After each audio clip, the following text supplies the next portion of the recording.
చాలామంది ఉపవాసం చేస్తున్నామని అనుకుంటున్నారు కానీ అసలు ఉపవాసం అంటే ఏంటో తెలియకుండా కూడా చాలామంది ఉపవాసం చేస్తున్నారు ప్రియులారా.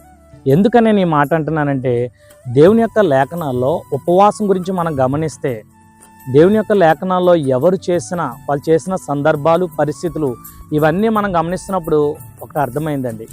అంటే దగ్గరికంటా వెళ్ళి, వాసము అంటే నివాసం చేయడం, సహవాసం చేయడం. ఒక మాటలో చెప్పాలంటే ఉపవాసం అంటే దేవాతి దేవుని పాదాల దగ్గరకంటా వెళ్ళి మన సమస్యలు, మన బాధలు చెప్పుకుంటూ, మనల్ని మనం తగ్గించుకుంటూ, పశ్చాత్తాపం, ప్రార్థన, దేవుని ధ్యానంతో నిండి ఉండి చేయడమే నిజమైన ఉపవాసం ప్రియులారా. యేసు ప్రభు ఈ భూమి మీద ఉన్నప్పుడు ఒక సందర్భంలో ఉపవాసం గురించి చెప్పడం జరిగింది. మనుష్యులకు కనబడవలనని కాదు కానీ పరలోకమందున్న మీ తండ్రికి కనబడేలా మీరు ఉపవాసం చేయండి అని చెప్పాడు. నిజమే ప్రియులారా. ఇలా చేసినప్పుడు రహస్యమందు చూస్తున్న మన తండ్రి ఖచ్చితంగా దానికి జవాబిస్తాడు ప్రియులారా. కాబట్టి నువ్వు ఏ సమస్యలు ఉన్నా, ఏ బాధలో ఉన్నా, ఈ విధంగా నువ్వు ఉపవాసం చేసినప్పుడు ఖచ్చితంగా దానికి జవాబు అనేది నీవు పొందుకుంటావు.